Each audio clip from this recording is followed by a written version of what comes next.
So I've been kind of dropping some not so subtle hints the last couple weeks about wanting to get a new concealed compact just to, to see Mrs. Not So Tactical's reaction.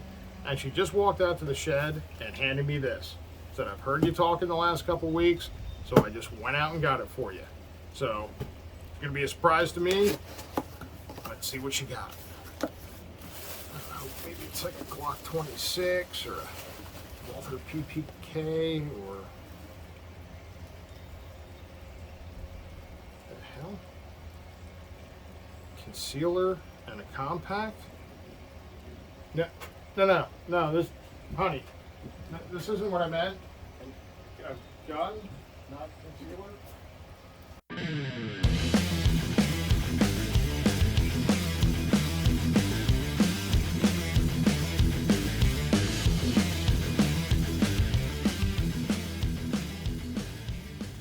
Hey everybody, and welcome to another episode of Fuse and Brews, where we have a couple brews and do a gun review. I'm Not So Tactical Tim, coming to you from the Not So Tactical Tavern. And today we're going to be looking at probably one of the nicest little carry guns that you could get back in the day. Now I say back in the day because this gun was only made for a fairly short period of time as far as guns goes, from 1988 till 1999. And that is the Smith & Wesson 3913. Now this is the tactical version, the TSW, but the 3913 Smith & Wesson. Probably the nicest little carry gun that you could get. It was sort of a pre-polymer gun phase where everybody had the polymer guns. It just had the stigma of, oh, it's a plastic gun, it's going to wear out, it's going to break, what a piece of junk. But as those guns started becoming more popular and people realized the reliability of them, it kind of spelled the end for really great little guns like this. The other thing, unfortunately, that I kind of think spelled the end for the 3913, now this one is the 3913 Tactical, the TSW, but Smith & Wesson started marketing these, which it even had it on the slide as the Lady Smith.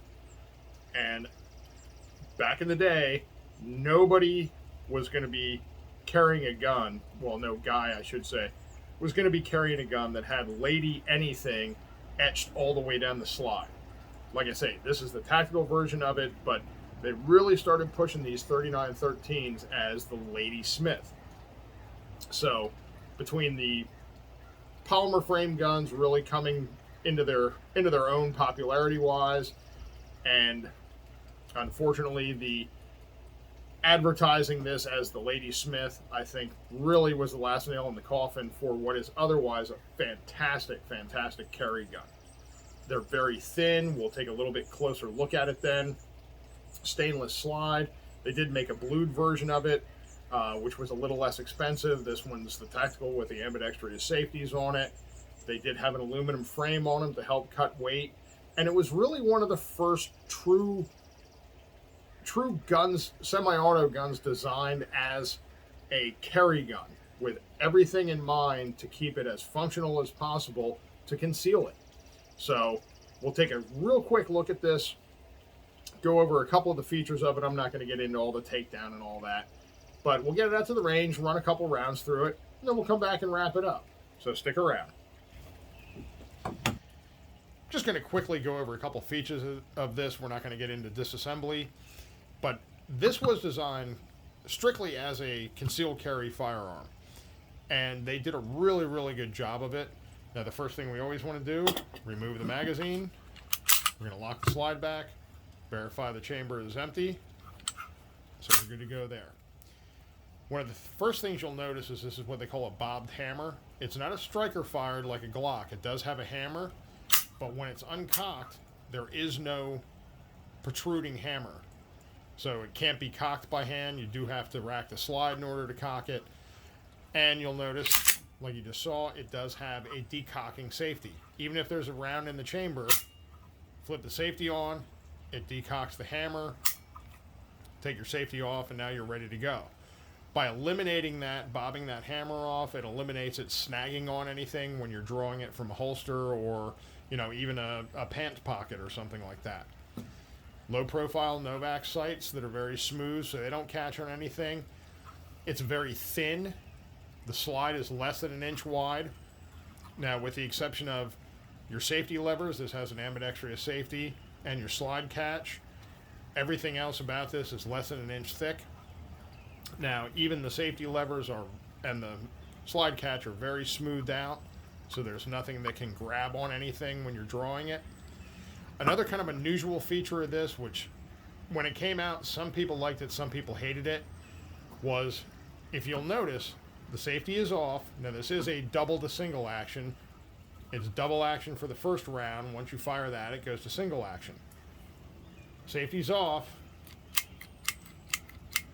Nothing's happening when I pull the trigger. The reason for that is they had what they called a magazine safety feature on these. You have to have the magazine completely installed. You can't even have it partially installed. Still no function. With the magazine completely installed, it functions as it should.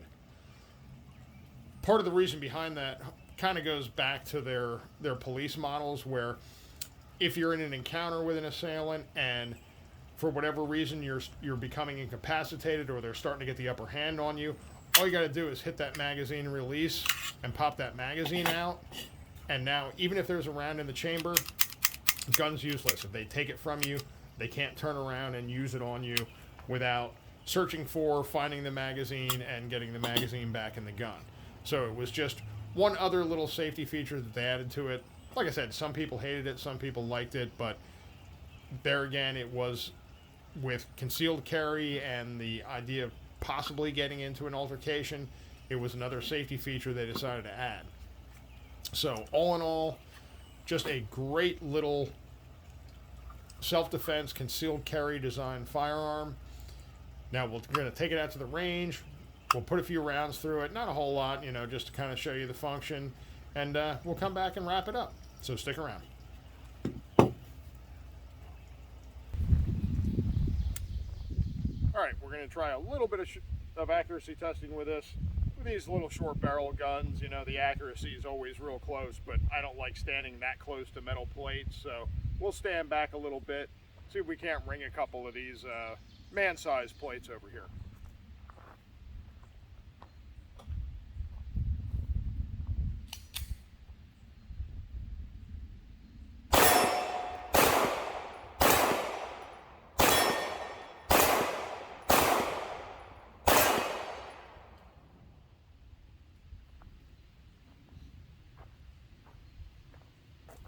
Yeah, so from that kind of distance to, hit something the size of a person's, the torso, really not too bad for something this small. So maybe I'll put a couple more in it. We'll see if we can't hit a couple plates with it.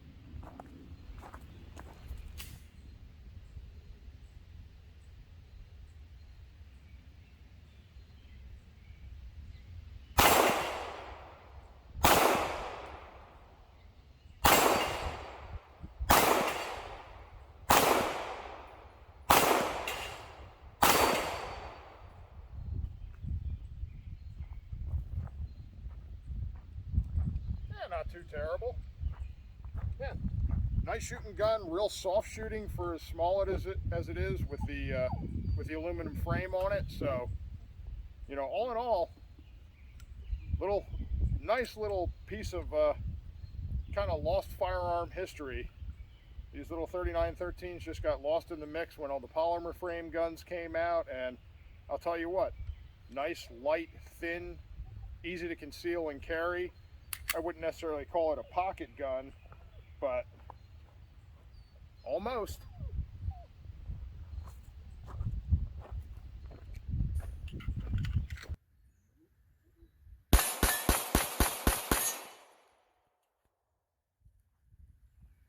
It works. All right, we're back here from the range, and we're going to wrap up this review while we grab a brew.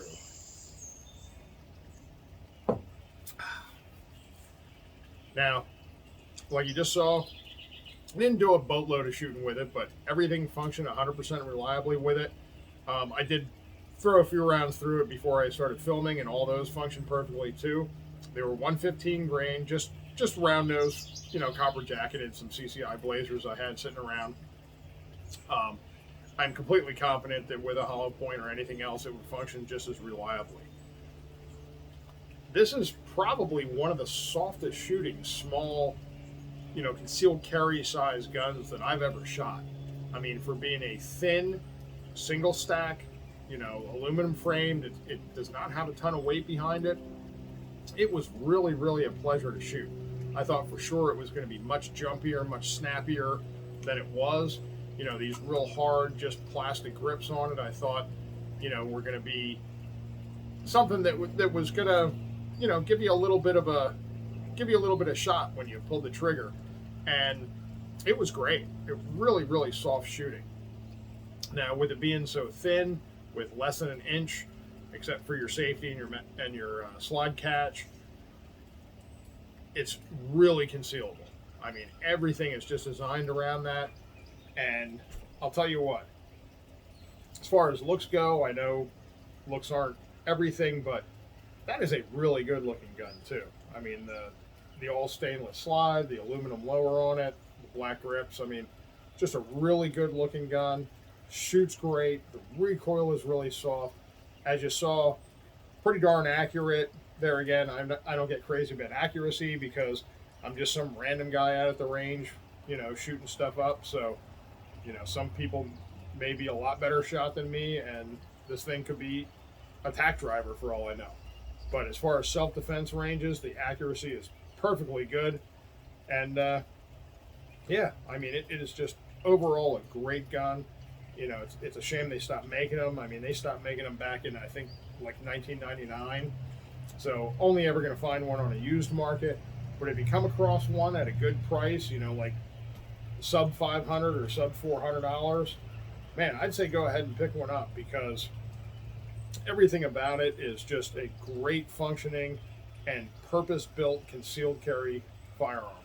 I mean, I don't know what more good I can say about it. It's a good looking, good functioning, good shooting gun. What more would you need? So that'll about wrap it up from us here at the Not So Tactical Tavern. Till next time, do something useful with yourself and get out there and get pewing. We'll see you.